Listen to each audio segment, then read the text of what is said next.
Hi, welcome to the chapter of Work, Energy and Power. Now, this will be the first lecture of this chapter in the school pattern series. सबसे पहले हम road map देख लें कि work energy power में हम किस तरीके से आगे बढ़ेंगे। तो सबसे पहले हम देखेंगे कि how we find the work done by a constant force. ठीक है, उसके बाद हम देखेंगे अगर फोर्स वेरिएबल है जो मे बी पोजीशन या टाइम के साथ चेंज होती है तो वो वेरिएबल फोर्स होगी, उसका वर्क कैसे पता लगाते हैं। फिर we will see a very important theorem known as the work energy theorem जो वर्क को रिलेट करेगा with the change of the kinetic energy. Then we will see potential energy, mainly two types of potential energy, the gravitational potential energy and the elastic or you can say the spring potential energy। और उसके बाद हम देखेंगे topic of collisions जिसमें आप elastic collision, inelastic collision, completely inelastic collision, coefficient of restitution, ये सब पढ़ोगे। ठीक है, तो ये हमारे चैप्टर की आउटलाइन होगी। नाउ लेट्स सी कि जब हम वर्क की बात करते हैं साइंटिफिकली तो इसका मतलब क्या होता है। यू नो एवरीडे लाइफ में ऑफन वी से कि we did a lot of work and you are doing a lot of work ना, हम अप्रिशिएट करते हैं, बट साइंटिफिकली वर्क की थोड़ी डिफरेंट मीनिंग होती है। सबसे पहले तो आप ये समझ लो कि वर्क हमेशा फोर्स के साथ एसोसिएटेड होता है, यानी जो एजेंट होता है जो वर्क करता है वो फोर्स होता है। क्लियर है, जो एजेंट होगा, जो वर्क करेगा, agent for doing work is the force. ठीक है, agent for doing work is what, force. तो जब भी आपको वर्क निकालना होगा you have to be clear कि आप किस फोर्स का वर्क निकाल रहे हो। अब ऐसा भी हो सकता है कि किसी ऑब्जेक्ट पे मल्टीपल फोर्सेस लग रही हैं, से F1, F2, F3। तो when you are finding the work be very much clear कि आप किस फोर्स का वर्क निकाल रहे हो। ठीक है, तो work is always associated with force. अब देखिए कब आप कहते हो कि force is doing the work, ये तो समझ में आ गया कि भाई एजेंट कौन है, फोर्स है। तो कब हम कहेंगे कि force is doing the work on some object. देखो जब भी ऑब्जेक्ट का डिस्प्लेसमेंट होगा in the direction of the applied force, whenever the object has a displacement in the direction of applied force, then we say the force is doing work on the object। अब देखो इसका मतलब क्या है कि displacement in the direction of applied force, इसका मतलब है कि या तो पूरा पूरा डिस्प्लेसमेंट अप्लाइड फोर्स के डायरेक्शन में हो या डिस्प्लेसमेंट का कुछ कंपोनेंट हो जो फोर्स के डायरेक्शन में हो। क्लियर है, हो सकता है जो नेट डिस्प्लेसमेंट हो वो फोर्स से किसी एंगल पे हो रहा हो, बट उस फोर्स का या डिस्प्लेसमेंट का एक दूसरे पे कुछ ना कुछ कंपोनेंट आना चाहिए। क्लियर है, और कंपोनेंट आने के लिए मतलब क्या हो गया, अब जैसे मान लीजिए आपके पास एक ब्लॉक है। ठीक है, सपोज ये ब्लॉक है और आपने इस पे राइट साइड फोर्स लगाई, आपने इस पे जो फोर्स लगाई वो राइट साइड लगाया और जो इसका डिस्प्लेसमेंट है वो भी राइट साइड है। तो यहां तो आप देख सकते हो कि पूरा पूरा डिस्प्लेसमेंट ही फोर्स के डायरेक्शन में है। क्लियर है ना, पूरा पूरा डिस्प्लेसमेंट फोर्स के डायरेक्शन में है। तो आप कहोगे ये फोर्स इस पे कुछ वर्क कर रही है, work is done by force. Clear है ना, क्योंकि there is a displacement of the block in the direction of force. Now see the next illustration. मान लीजिए ये मैंने पहली इलस्ट्रेशन आपको दिखाई। अब मान लो suppose we have a ball, ठीक है, और आपने बॉल पे फोर्स इधर लगाई और बॉल का जो डिस्प्लेसमेंट है वो राइट साइड हुआ, ये देखिए, और से इनके बीच का एंगल है 30 डिग्री। ठीक है, सी। अब मेरे को पता लगाना है कि ये वाली फोर्स वर्क करेगी कि नहीं करेगी। तो देखो डिस्प्लेसमेंट, जो नेट डिस्प्लेसमेंट हो रहा है वो फोर्स के डायरेक्शन में नहीं है, बट अगर मैं आपसे कहूं will there be any component of s in the direction of f, क्या एस का कोई कंपोनेंट एफ के डायरेक्शन में आएगा। क्योंकि हमें कंपोनेंट से मतलब है, अगर पूरा आ जाता है तो यहाँ पे देखो हमने वेक्टर में जो बेसिक्स पढ़ा है, आई गेस हमें कंपोनेंट लेना एकदम क्लियर होगा कि अगर आप दो वेक्टर्स बनाते हो, सपोज ये वेक्टर ए है and this is your vector b, और अगर आपको एक का दूसरे पे कंपोनेंट लेना है, जैसे मान लो आपको ए का कंपोनेंट बी पे लेना है, तो ज्योमेट्रिकली आप ए के हेड से बी पे क्या ड्रॉप कर दीजिए, परपेंडिकुलर। ठीक है, और ये जो लेंथ आएगी, this length is called the component of a along b. तो अगर ये एंगल थीटा है तो ये लेंथ कितनी आती है, ए कॉस थीटा। तो this is what, this is the component of a along b. ठीक है, तो ये आपका बेसिक नॉलेज है जो हमने वेक्टर्स में पढ़ा था कि how we take the component of any one vector along another vector. तो सेम फंडा आप यहाँ पे देख लो। अगर मैं यहाँ पूछता हूँ कि एस का कोई कंपोनेंट एफ पे आएगा, तो आप कहोगे कि हम एस के हेड से क्या ड्रॉप कर दे, परपेंडिकुलर, और ये जो प्रोजेक्शन आ रहा है, ये जो कंपोनेंट आ रहा है, this will give you the component of S along F and this will B S cos 30। तो यहां पे आप देख सकते हो दो very critical point is there, though the net displacement is not in the direction of the force, the displacement is right side, the force is acting at 30 degree with the horizontal. So though the net displacement is not in the direction of force, but still there is a component of the displacement in the direction of the force. And if there is a component of the displacement in the direction of the force, we will say work is done by the force. यहाँ पे भी आप क्या कहोगे कि जो आपकी force है वो क्या कर रही है, कुछ ना कुछ वर्क कर रही है, work is done by force. ठीक है। अब अगर आप तीसरा इलस्ट्रेशन देखिए, मान लीजिए कोई ब्लॉक है and the block is going towards the right side, और जो तुम इस पे फोर्स लगा रहे हो वो वर्टिकली अप लगा रहे हो। ठीक है। अब देखो यहां पे फोर्स और एस के बीच का एंगल कितना हो गया, 90 ना। फोर्स का जो डिस्प्लेसमेंट है वो राइट साइड है और फोर्स लग रही है किधर, अपवर्ड। तो यहां पे एंगल हो गया 90 डिग्री। अब अगर यहां मैं आपसे पूछता हूं will there be any component of the displacement along the direction of force, तो आप कहोगे नो, क्योंकि हमें बेसिक वेक्टर्स का बताता है कि अगर दो वेक्टर्स 90 डिग्री हो जाते हैं तो there is no component of any one vector over another vector. तो यहां पे आप कहोगे component of s along f will be 0, कोई भी कंपोनेंट नहीं आएगा, तो इस केस में वर्क विल बी 0 दो the block has a displacement. But हमें डिस्प्लेसमेंट से मतलब नहीं है, डिस्प्लेसमेंट का कुछ ना कुछ कंपोनेंट आना चाहिए किधर, फोर्स के डायरेक्शन में। तो यहां पे डिस्प्लेसमेंट का फोर्स के डायरेक्शन में कोई कंपोनेंट नहीं आ रहा है, तो वर्क विल बी 0। क्लियर है। तो कब आप कहते हो फोर्स वर्क कर रही है, when there is a component of the displacement of the object in the direction of the force. ठीक है। केवल डिस्प्लेसमेंट सफिशिएंट नहीं है, डिस्प्लेसमेंट कुछ ना कुछ होना चाहिए किधर, फोर्स के डायरेक्शन में। ठीक है। तो this is the meaning of the work when we say a force is said to do work on the object when the object has some displacement in the direction of applied force.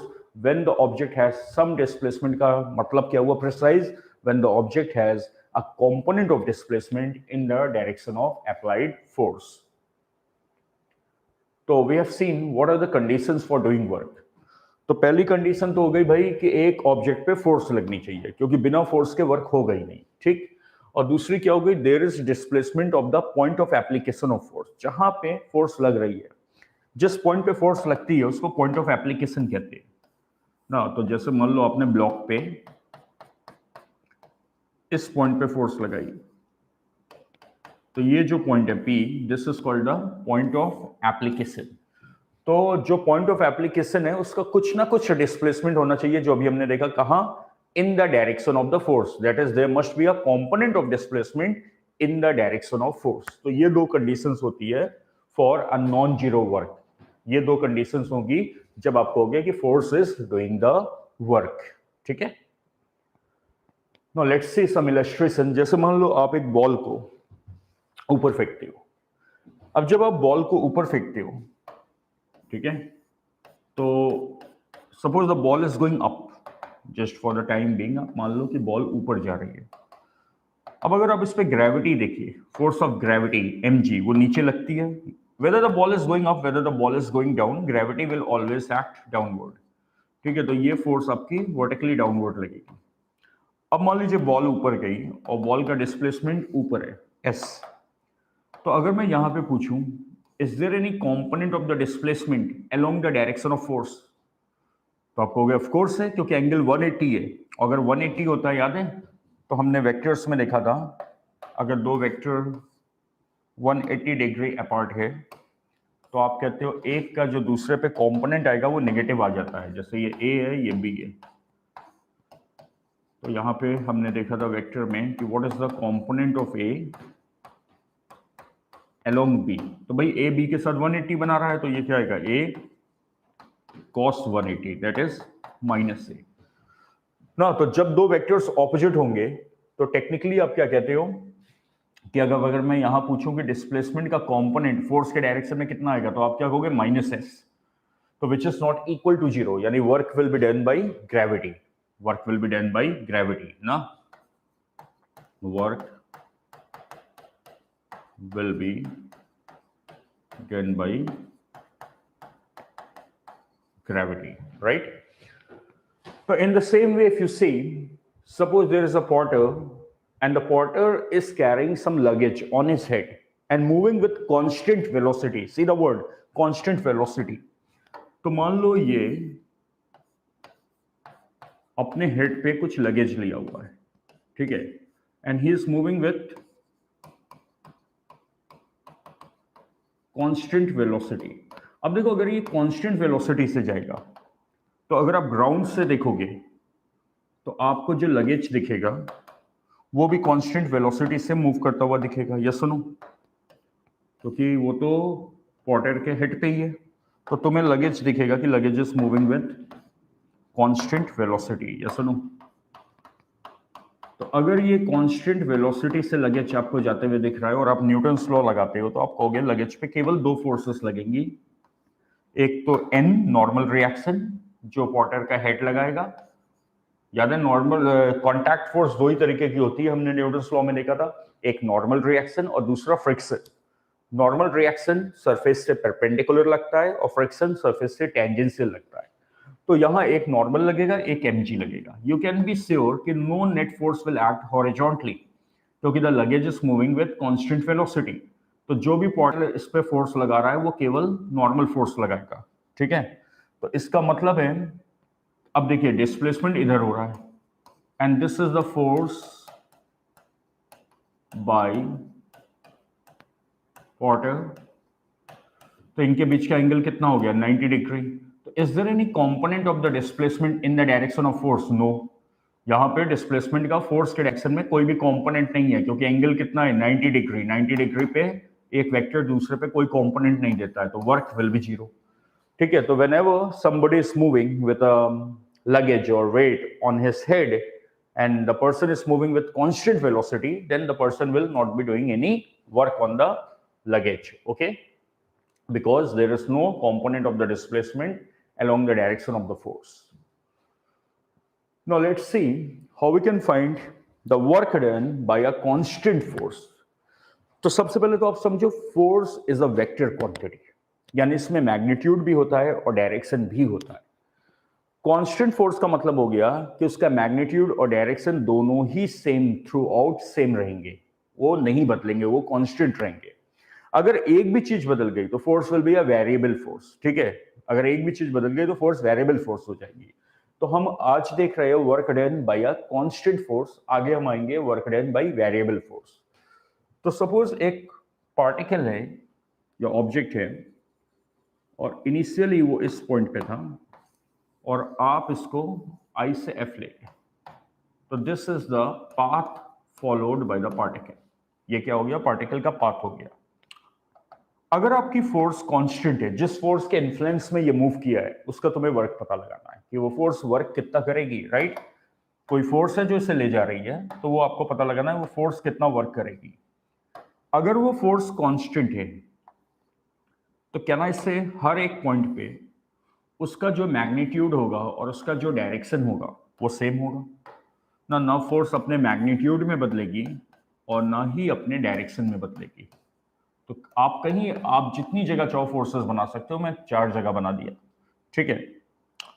अब आपको क्या करना है, work निकालने के लिए आपको displacement से मतलब है, यानी आपको जो एक्चुअल पाथ पार्टिकल फॉलो कर रहा है उससे मतलब नहीं है। तो सबसे पहले आप क्या बना दो, आप डिस्प्लेसमेंट वेक्टर बना दो I से F। तो एक देखो मैंने पिंक कलर का वेक्टर बना दिया, कहां से कहां, I से F, और इसको मैंने वेक्टर S लिख दिया, ठीक है। तो this is the displacement vector initial से final point. Now what you need to do, अब जो एक्चुअल पाथ है पार्टिकल का आप उसे छोड़ दो, आप केवल फोकस करो किस पे, डिस्प्लेसमेंट वेक्टर पे। आपको केवल फोकस करना है डिस्प्लेसमेंट वेक्टर पे। तो ये आपका डिस्प्लेसमेंट वेक्टर हो गया, ठीक है। और अब आप बना दो वेक्टर F, कहीं पे भी आप वेक्टर F बना सकते हो। अब देखो ये तो श्योर है कि क्योंकि वेक्टर एफ एक कांस्टेंट वेक्टर है, तो कहीं पे भी आप बनाओगे उसकी जो ओरिएंटेशन होगी, उसका जो एंगल होगा वेक्टर एस के साथ, वो हर जगह सेम होगा, वो हर जगह सेम होगा। क्यों? क्योंकि वेक्टर एफ का डायरेक्शन स्पेस में बदल नहीं रहा है।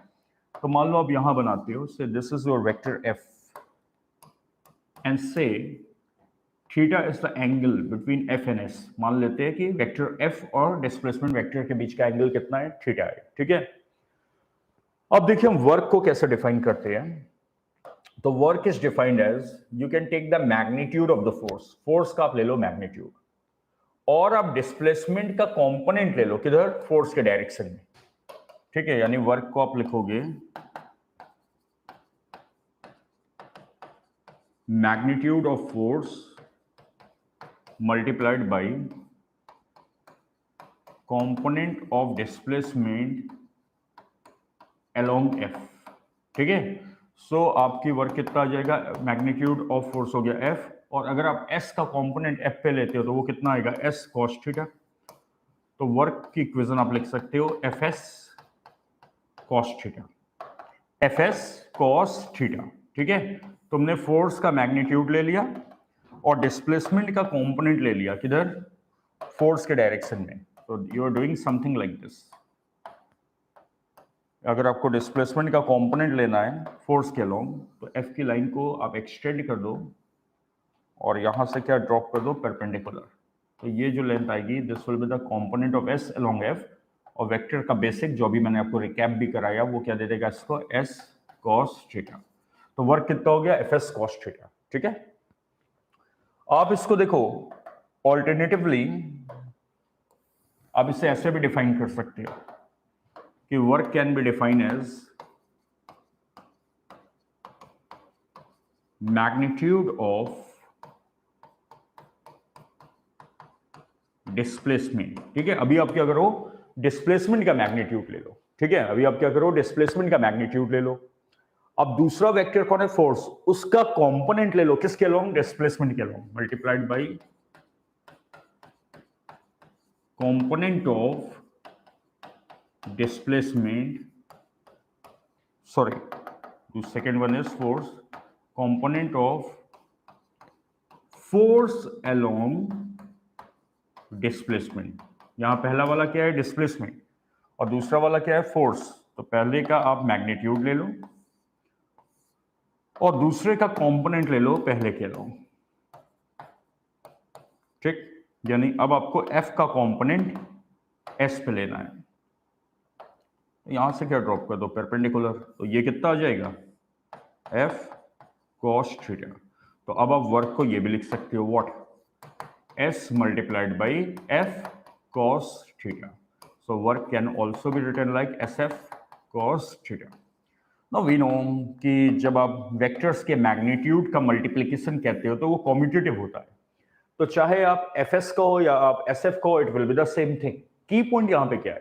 की पॉइंट यहां पे क्या है कि वर्क होने के लिए एफ का और एस का किस एक कोई भी आप कह लो, चाहे एफ का कंपोनेंट लो एस पे या एस का कंपोनेंट लो एफ पे, कुछ ना कुछ कंपोनेंट होना चाहिए। अगर ये दोनों 90 डिग्री पे है, अगर एफ और एस 90 डिग्री पे है, तो एक का दूसरे पे कोई कंपोनेंट नहीं आएगा। In that case we say no work will be done, ठीक है।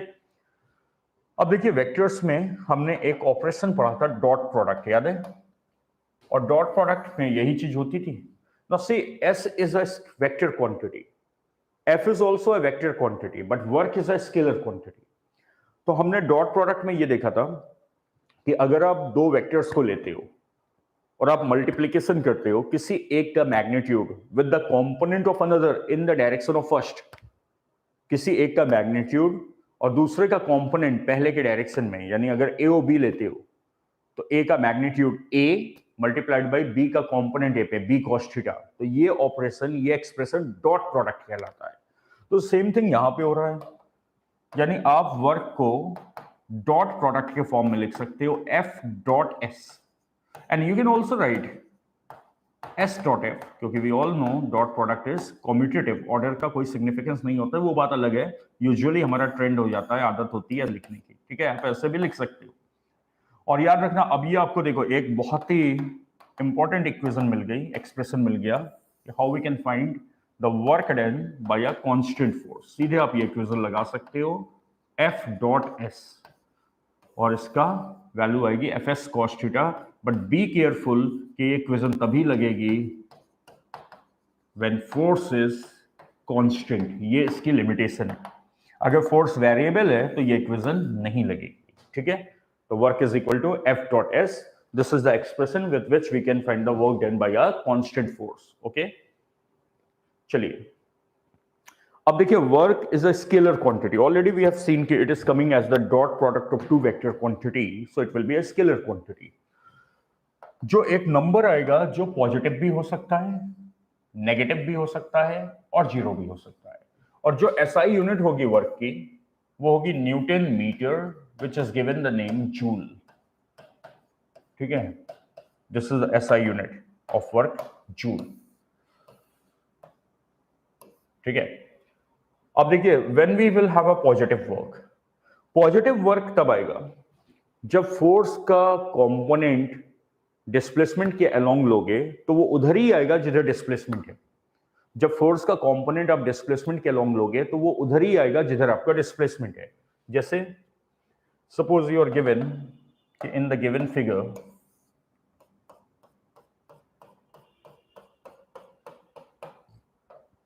एक ब्लॉक दिया हुआ है तुम्हें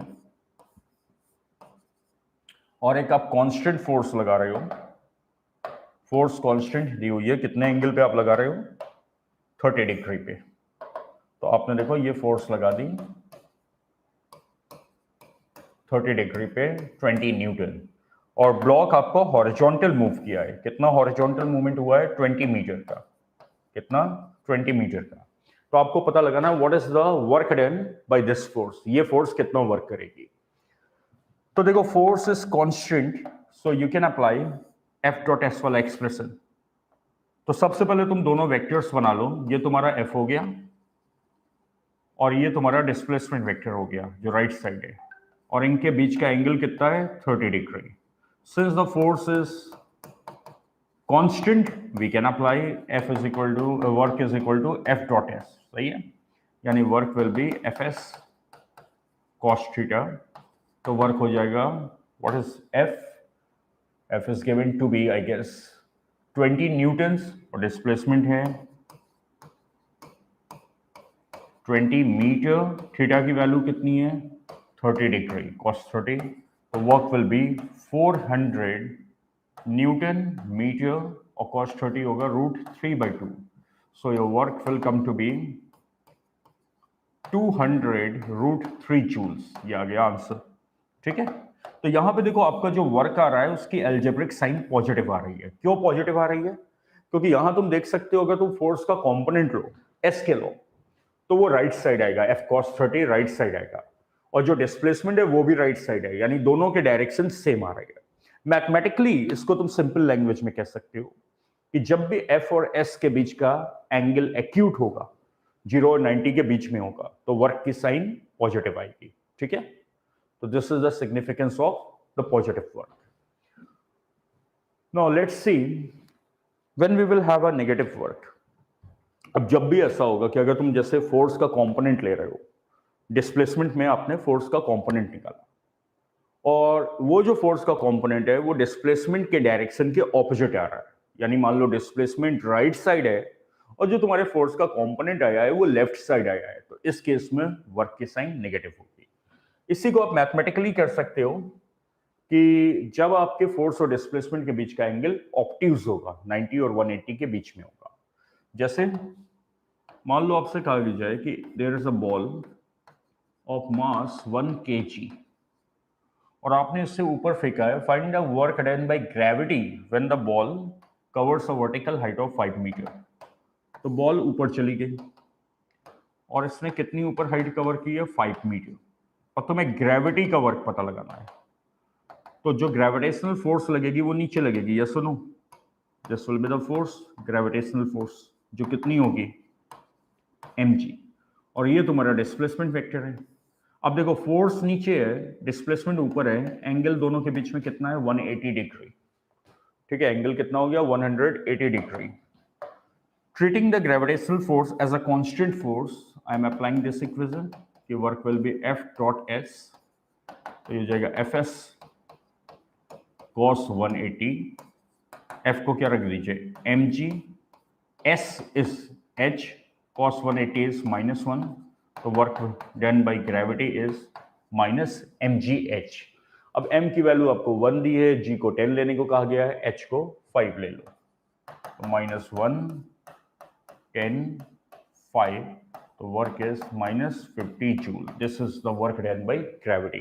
तो here you can see when the object is going up, gravity is doing a negative work. Now when we will have zero work, तो देखो जीरो वर्क तब होगा जब फोर्स जहां लग रही है, जो पॉइंट ऑफ एप्लीकेशन है फोर्स का, उसका फोर्स के डायरेक्शन में कुछ भी डिस्प्लेसमेंट ना हो। और ये दो केसेस में होगा, या तो वो मूव ही ना करे या वो 90 डिग्री पे मूव करे, यही दो पॉसिबिलिटी है, या तो वो मूव ही ना करे। अब जैसे मान लो एक वॉल है, ठीक है ना, ये वॉल है और तुम यहां पे खड़े होके इस पे फोर्स लगा रहे हो, ठीक, तो this is the point of application of the force. अब तुम वॉल पे फोर्स लगा रहे हो, right, but wall is not moving, तो ये जो point of application of force है, इसका डिस्प्लेसमेंट जीरो है, तो वर्क विल बी जीरो। ठीक है, तो ये आपने ये केस देखा कि पॉइंट ऑफ एप्लीकेशन मूव ही नहीं कर रहा। एक तो ये पॉसिबिलिटी है जीरो वर्क की, या वो मूवमेंट तो करे बट डिस्प्लेसमेंट फोर्स के साथ परपेंडिकुलर हो, जो अभी हमने थोड़ी देर पहले देखा था कि अगर कोई आदमी, अभी हमने थोड़ी देर पहले, आपको याद होगा इंट्रोडक्शन में मैंने इसको डिटेल में समझाया था कि if somebody is moving with what, constant velocity, तो अगर कोई कांस्टेंट वेलोसिटी से हॉरिजॉन्टल चल रहा है तो, और अपने सर पे या हाथ पे ये कुछ ऐसे लगेज लिया हुआ है, तो ये दो ही फोर्स लगेज पे लगेगी, और ये फोर्स ये आदमी लगा रहा है जो डिस्प्लेसमेंट से कितने एंगल पे आई थी, 90 डिग्री पे, तो इस केस में ये कोई वर्क नहीं करेगा। ठीक है, ये already we have scene.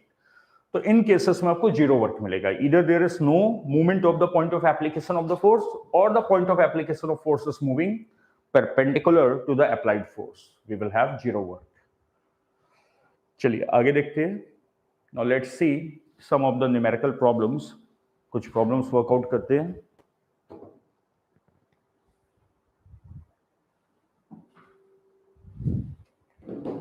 A person is holding a bucket by applying a force of 10 newtons. He moves a horizontal distance of 5 meters and then climbs up a vertical distance of 10 meters. Find the total work done by the man. तो देखिए यहां पे आपको दिया है, एक आदमी ने बकेट को पकड़ा हुआ है, ठीक है, और बकेट पे ये ऊपर फोर्स लगा रहा है, कितनी, 10 न्यूटन्स की। ये बकेट पे ये फोर्स लगा रहा है वर्टिकली अपवर्ड, ठीक है। अब आपसे कह रहा है कि पहले ये बंदा कैसे चला, हॉरिजॉन्टल, ठीक है, पहले ये हॉरिजॉन्टल चला और फिर ये वर्टिकली ऊपर गया। तो मान लो ये हॉरिजॉन्टल जब चला तो ये ए से बी आया, ठीक है, और जब ये वर्टिकल गया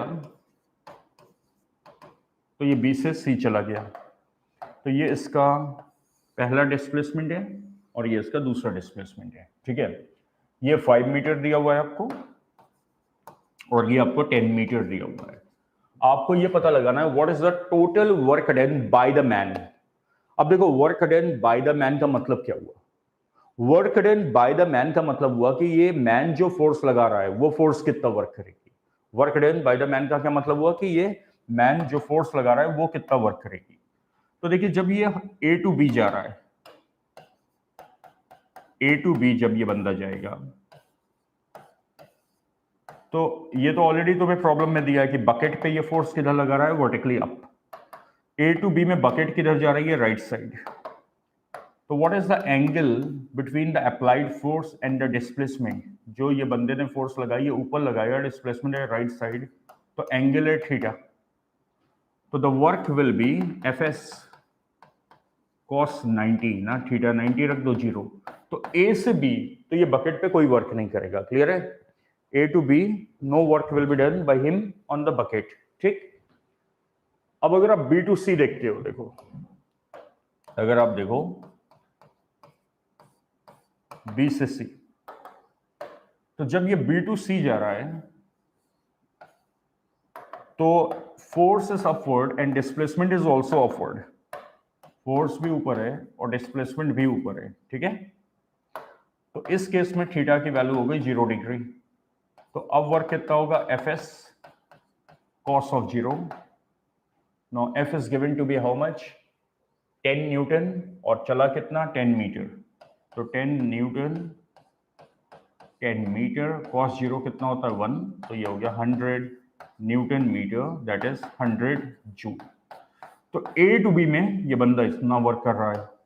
आपको अगर टोटल वर्क पता लगाना है तो work is a scalar quantity, simply दोनों पाथ के वर्क ऐड हो जाएंगे, work done from A to B, sorry, and work done from B to C. तो ए टू बी में 0 वर्क हुआ है और बी टू सी में 100, तो answer will be 100 joule. This is your answer, ठीक है।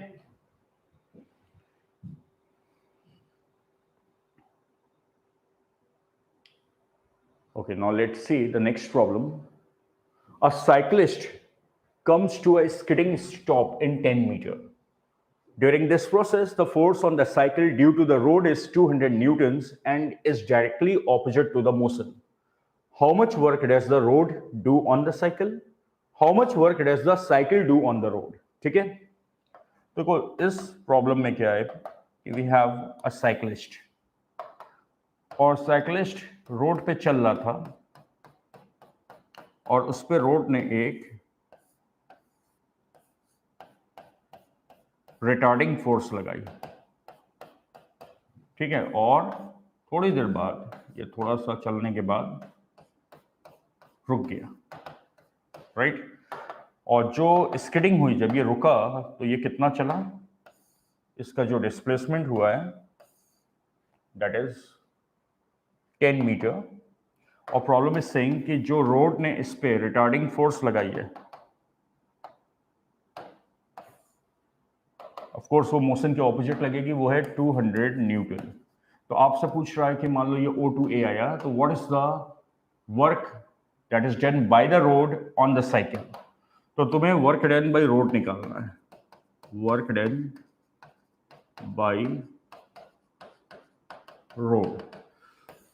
तो देखो रोड जो फोर्स लगा रही है वो according to the figure left side है, और जो डिस्प्लेसमेंट है वो राइट साइड है, ठीक है। Force is constant, angle is what 180 degree. तो वर्क के लिए आप एफ डॉट एस वाला फॉर्मूला लगा दीजिए, तो यह आ जाएगा F S cos 180 that is minus F S. F is 200 Newton and S is 10 meter, so answer is minus 2000 Newton meter, that is joule. So negative of 2000 joule is the work done on the cyclist by the road. minus 2000 joule आ रहा है, ये work cyclist पे road करेगी।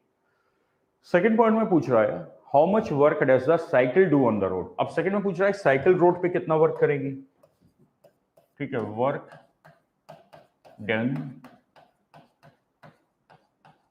On road. तो यहां पे आप देखो, we know Newton's third law, for every action there is equal and opposite reaction. तो ये आपका साइकिलिस्ट था, ठीक है, और रोड ने इस पे एक रिटार्डिंग फोर्स लगाई थी, से लेफ्ट साइड। तो by third law of Newton ये रोड पे इक्वल एंड ऑपोजिट फोर्स लगाएगा। देखो इसका पॉइंट ऑफ एप्लीकेशन मैं साइकिल पे बना रहा हूं, और ये जो इसका रिएक्शन हो रहा है न्यूटन्स थर्ड लॉ से, इसका पॉइंट ऑफ एप्लीकेशन में कहां बना रहा हूं, on road. This is on road by cycle, ठीक है, ये रोड पे लग रही है जो साइकिल लगा रहा है। अब मेरे को ये बताओ, is there any motion of the point of application of the force. जो फोर्स रोड पे लग रही है, जो साइकिल लगा रहा है, क्या इस पॉइंट ऑफ एप्लीकेशन का कोई मोशन होगा, नो। तो you will say the displacement will be zero, क्योंकि ये पॉइंट ऑफ एक्स होगा ना रोड पे।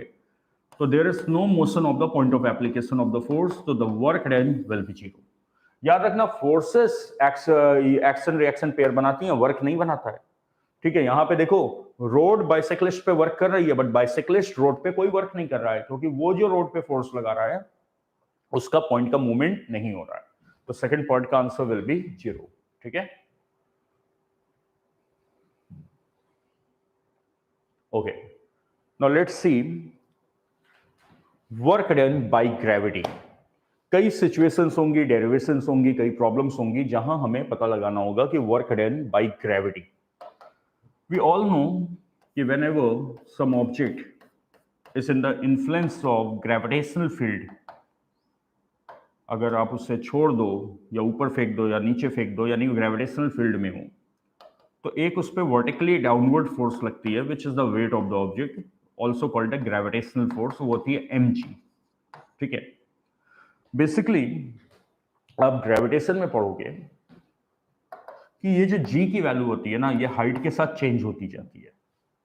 तो यानी प्रिसाइजली अगर बात की जाए तो ये फोर्स कांस्टेंट फोर्स नहीं है, क्योंकि अगर g की वैल्यू चेंज होगी तो फोर्स भी चेंज होगी, क्योंकि force is equal to mg। तो अगर प्रिसाइजली बात की जाए तो this is not a constant force. However अगर जो हाइट कवर होती है it is much less than, much less ऐसे लिखा जाता है, दो inequality, the radius of the planet, जो भी प्लैनेट की आप बात कर रहे हो वहां के ये रेडियस से काफी कम है अगर, तो g के वेरिएशन को हम निग्लेक्ट कर सकते हैं, और इस केस में हम g को क्या मानते हैं, कांस्टेंट। यानी एक अप्रोक्सीमेशन ले लेते हैं इस केस में कि g can be treated as constant. अब अगर आप g को कांस्टेंट मान लोगे तो ये फोर्स को भी हम क्या मान सकते हैं, एज अ कांस्टेंट फोर्स, और अब आप इसके लिए ये इक्वेशन लगा सकते हो। तो ज्यादातर जो मैकेनिक्स की प्रॉब्लम होती है, जैसे मान लो अपने बॉल को ऊपर फेंका, बॉल कितना ऊपर जाएगी, 100 मीटर, 200 मीटर, अर्थ का रेडियस कितना है, 6400 किलोमीटर। तो ज्यादातर जो एवरीडे लाइफ की प्रॉब्लम होती है कि समथिंग इज थ्रोन अप, ठीक है, तो वो जो हाइट्स कवर करता है वो रेडियस से काफी कम होती है, और उन केस में हम ये फॉर्मूला लगा सकते हैं। ठीक है, अब देखिए, suppose something is throne upward. ठीक है, मान लो आप किसी चीज को ऊपर फेंकते हो अभी, और वो ऊपर जो वर्टिकल हाइट कवर करता है वो h करता है, कितनी, h हाइट, और आपको पता लगाना है वर्क डन बाय ग्रेविटी। तो ग्रेविटी नीचे लग रही है कितनी, mg। It is going up, vertically ये अप किया है, ठीक है, और वर्टिकल हाइट h है, तो एंगल कितना हो गया, 180 degree. So the work done by gravity, तो ग्रेविटी कितना वर्क करेगी, तो आप कहोगे since we can apply this equation assuming that height is much less than the radius of the planet, so this will be this thing, work हो गया mg, s हो गया h, cos 180 is -1, तो work done by gravity, इसको मैं convenience के लिए wg लिख दे रहा हूँ, work done by gravity is -mgh। ठीक, तो कोई भी ऑब्जेक्ट अगर h हाइट वर्टिकली ऊपर जा रहा है तो ग्रेविटी कितना वर्क करेगी, -mgh। If the object is going h height vertically up, so gravity will do a work of -mgh. In the same way, if some object is coming down by height h, तो अब देखो, अब displacement भी नीचे होगा और जो gravitational force है वो भी नीचे होगी, तो अब जो ग्रेविटी वर्क करेगी वो कितनी होगी, mg h cos, अब कितना एंगल हो जाएगा, 0, क्योंकि जब आप ये इक्वेशन लगाओगे तो एंगल विल बी 0 डिग्री, क्योंकि फोर्स भी नीचे और डिस्प्लेसमेंट भी नीचे, तो दोनों के बीच का एंगल कितना आएगा, 0 डिग्री। तो इस केस में वर्क डन बाय ग्रेविटी कितना आ जाएगा, +mgh। ठीक है, तो ये हम फिंगर टिप पे रखेंगे कि अगर कोई भी चीज ऊपर जाती है h हाइट, तो the work done by gravity will B -mgh, और अगर कोई ऑब्जेक्ट नीचे आता है h हाइट, तो work done by gravity will B +mgh। Okay, now let's see another important property. देखिए, जो ग्रेविटी वर्क करेगी, बहुत ध्यान से समझना, जो ग्रेविटी वर्क करेगी, ये तो अभी समझ गए कि अगर h वर्टिकल हाइट ऊपर गया तो work done by gravity will B -mgh, नीचे आया तो +mgh। अब हम ये प्रूव करेंगे कि जो ग्रेविटी वर्क करेगी वो केवल और केवल वर्टिकल डिस्प्लेसमेंट पे डिपेंड करेगा। केवल किस पे डिपेंड करेगा, वर्टिकल डिस्प्लेसमेंट पे। यानी हमें इससे मतलब ही नहीं होगा कि पार्टिकल का नेट डिस्प्लेसमेंट क्या है, या पार्टिकल कैसा पाथ फॉलो कर रहा है। The work done by gravity depends only on the vertical displacement and not on the path followed by the particle. पहले तो वर्टिकल डिस्प्लेसमेंट का मतलब समझ लो क्या है। मान लीजिए ये आपका ग्राउंड है, ठीक है,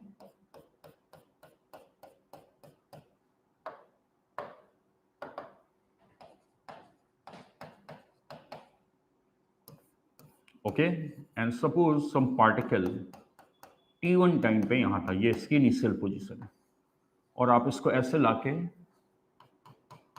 t2 टाइम पे यहां रख दिए, ये इसकी फाइनल पोजीशन है, ठीक है। तो ये देखो, ये जो येलो कलर का पाथ बना है, this is the actual path followed by the particle, ठीक है, this is the actual path followed by the particle.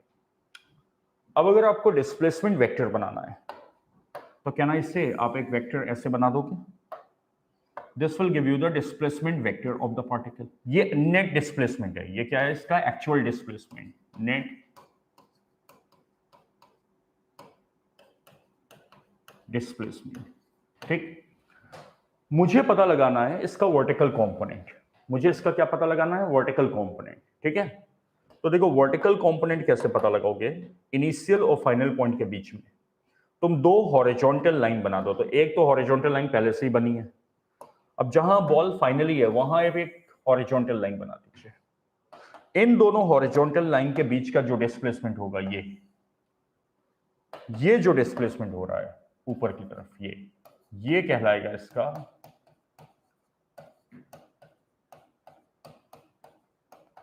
Vertical displacement से h। तो मैं आपको अभी ये कह रहा हूं कि जो ग्रेविटी वर्क करेगी वो ना पाथ पे डिपेंड करेगा, ना वो नेट डिस्प्लेसमेंट पे डिपेंड करेगा, वो केवल किस पे डिपेंड करेगा, वर्टिकल डिस्प्लेसमेंट पे। केवल किस पे डिपेंड करेगा, वर्टिकल डिस्प्लेसमेंट पे। तो ये मीनिंग होगी वर्टिकल डिस्प्लेसमेंट की, ठीक है। और अब हम इसे मैथमेटिकली प्रूव करेंगे, ठीक है। तो पहले तो अब ये लिख लोगे कि the work done by gravity depends only on the vertical displacement and not on the path followed by the particle. अब जैसे यहां पे आप देखो, मैंने कहा अब हम इसे मैथमेटिकली प्रूव करके दिखाते हैं। मान लो आपका पार्टिकल m मास का इस तरीके से I से F गया, तो this is the actual path, ठीक है। Let us make the displacement vector, क्योंकि जब आप वर्क निकालोगे तो आपको डिस्प्लेसमेंट वेक्टर की नीड पड़ेगी। तो ये हमारा डिस्प्लेसमेंट वेक्टर बन गया I से F। हमें किस फोर्स का वर्क निकालना है, ग्रेविटी का, दैट इज mg। ग्रेविटी किधर लगेगी, वर्टिकली डाउनवर्ड। किधर लगेगी, वर्टिकली डाउनवर्ड।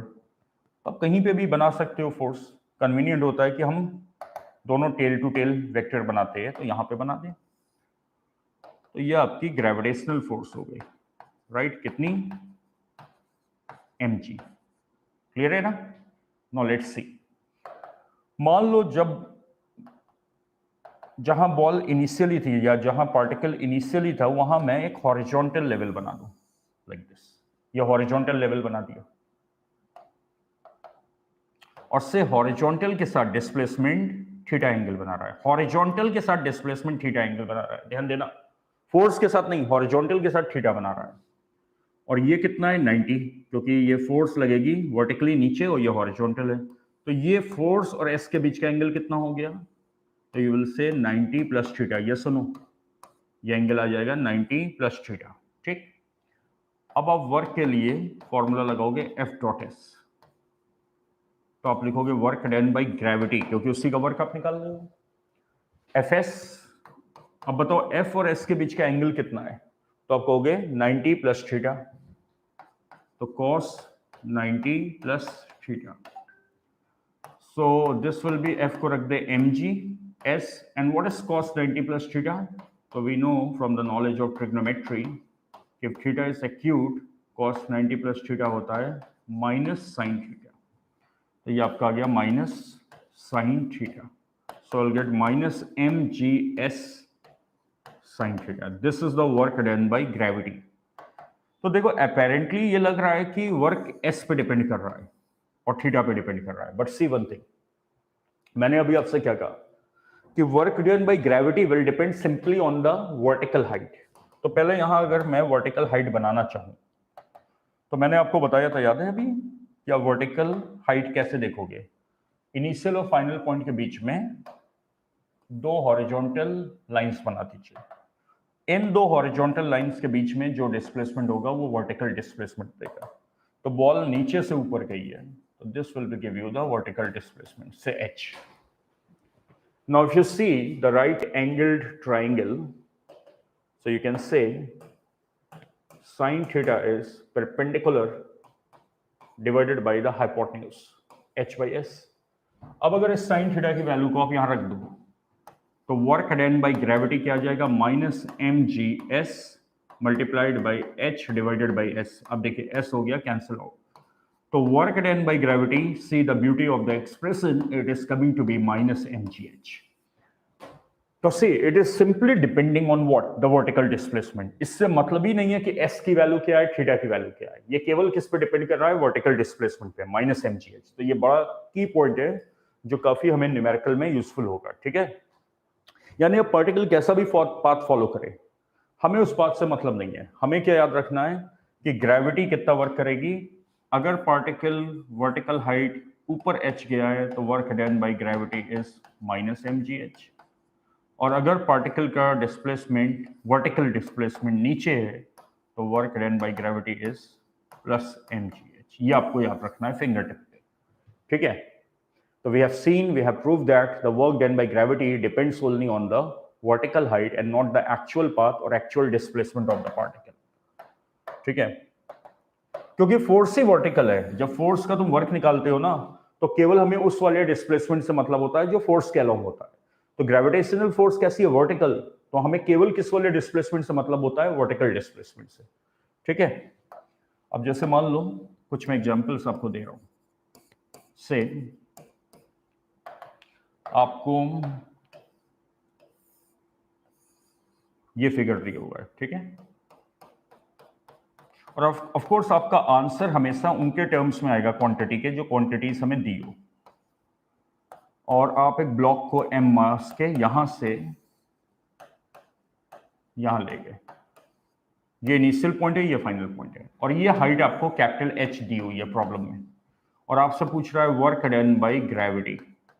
तो आपको देखो एक्चुअल कितना डिस्प्लेसमेंट हो रहा है उससे मतलब नहीं है, समझना, आपको एक्चुअल डिस्प्लेसमेंट से मतलब नहीं है। आप ये देखो कि वर्टिकली ब्लॉक कितना चला। वर्टिकल के लिए मैंने यहां दो हॉरिजॉन्टल लाइन बना दी, मैंने देखा भाई ब्लॉक नीचे से ऊपर गया है, तो जो तुम्हारा वर्टिकल डिस्प्लेसमेंट हुआ है वो अपवर्ड हुआ कितना, प्लस एच। तो आपने सीधे ये फंडा लगा दिया कि work done by gravity will be minus M G H, ठीक। See the next illustration. अब जैसे मान लो यही आपको एमसीक्यू दिया जाए, बट अब जो क्वांटिटी प्रॉब्लम में दी है वो बदल दी जाए।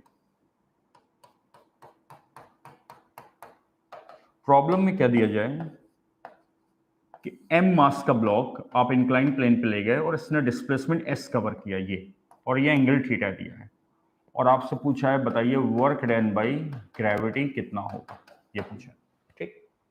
ऑफ कोर्स अब जो आपका आंसर आएगा वो s और थीटा के टर्म्स में ही आएगा, क्योंकि जो क्वांटिटी हमें प्रॉब्लम में दी होंगी उन्हीं के टर्म्स में हमें आंसर लिखना होता है।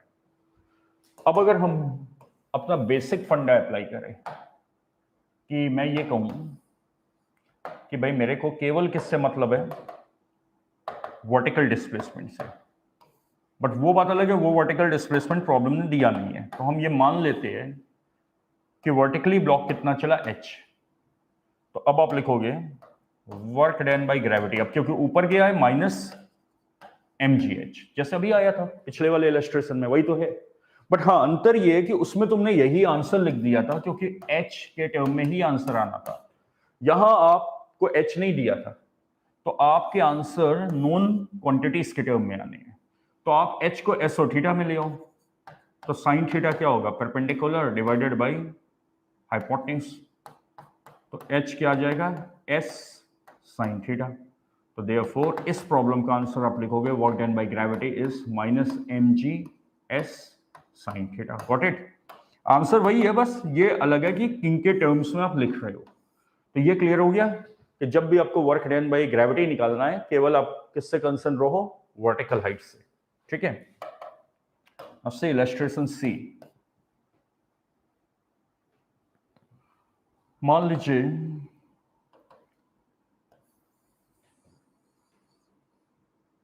Suppose we have a problem कि एक बॉल रोल कर रही है, ठीक है, और वो यहां से यहां आ गई, देखो, ठीक है, ये इसका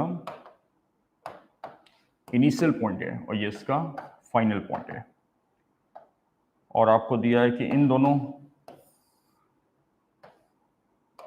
ये हाइट आपकी दी है h1 और ये हाइट आपकी दी है h2 and the ball has a mass of n, और आपको इस प्रोसेस में पता लगाना है what is the work done by gravity. तो again the same thing, see the फंडा how we are going to do the problem. सबसे पहले हमें केवल किससे मतलब है, वर्टिकल डिस्प्लेसमेंट से। तो मैंने दो हॉरिजॉन्टल लाइन बना ली और मैं देख पा रहा हूं कि वर्टिकली बॉल नीचे आई है, वर्टिकली बॉल नीचे आई है, और इसका जो हाइट का मैग्नीट्यूड होगा वो कितना होगा, higher minus lower, h1 minus h2। Now अब आप सिंपली फंडा लगा दो, क्योंकि डिस्प्लेसमेंट नीचे है तो work will be plus mgh, right, plus mgh, and this will be what, h1 minus h2, तो this will be the answer. Clear है? तो this we have seen how we can find the work done by gravity in different cases. ठीक है? It depends only on the vertical displacement. Okay, now let's see how we can find the work done against gravity. देखो, जब भी कोई agent work करता है और तुम्हें अगर एजेंट के अगेंस्ट वर्क पता लगाना है तो वो होता है negative of the work done by the agent. ठीक है? The work done against an agent is simply the negative of the work done by the agent. तो मान लो जैसे कोई ऑब्जेक्ट है, अब इस पे ग्रेविटी लग रही है नीचे से mg, और तुम इसे ऊपर पुल करना चाहते हो तो तुम एक एक्सटर्नल फोर्स लगाओगे से बाई u, और अगर आप चाहते हो कि मिनिमम फोर्स आप लगाओ कि ये स्लोली लिफ्ट अप हो जाए, यानी कांस्टेंट वेलोसिटी से चले, तो आपकी फोर्स का मैग्नीट्यूड वही होना चाहिए जो ग्रेविटी के फोर्स का मैग्नीट्यूड है, और डायरेक्शन ऑपोजिट होना चाहिए। तो the work done by you will be said to be the work done against gravity. जो ये एक्सटर्नल वर्क होगा, work done by external agent is said to be what, work done against gravity, and this will be what, negative of the work done by gravity। समझ गए? तो अगर तुम्हें यहां पता लगाना है कि अगर तुम इसको h हाइट ले जाओगे तुम्हें कितना वर्क करना है, तो सिंपली क्या करो, जो ग्रेविटी का वर्क निकालो और उसका नेगेटिव ले लो, that will be the work done by you, और the work done by the external agent, और the work done against gravity. ठीक है? तो this is how you can find the work done against gravity. तो see, calculate the amount of work done by a man who carries n bricks each of mass m to the roof of a house of height h by climbing up a ladder। तो मान लो एक बंदा कितनी vertical height cover किया, h height, ठीक है, और ये कितने ब्रिक्स कैरी कर रहा है, n ब्रिक्स, हर एक का मास m है, तो टोटल मास ये जो कैरी करके ले गया वो क्या ले गया, nm, h हाइट पे ऊपर, वर्टिकल डिस्प्ले ऊपर है, तो वर्क डन बाई ग्रेविटी कितना होगा, minus total mass g h, यानी माइनस एनएम जी एच। अब तुमसे पूछ रहा है what is the work done by the man, तो वर्क डन बाय मैन क्या होगा, work done against gravity, that is what, negative of the work done by gravity, तो कितना आ जाएगा, negative of minus M G H.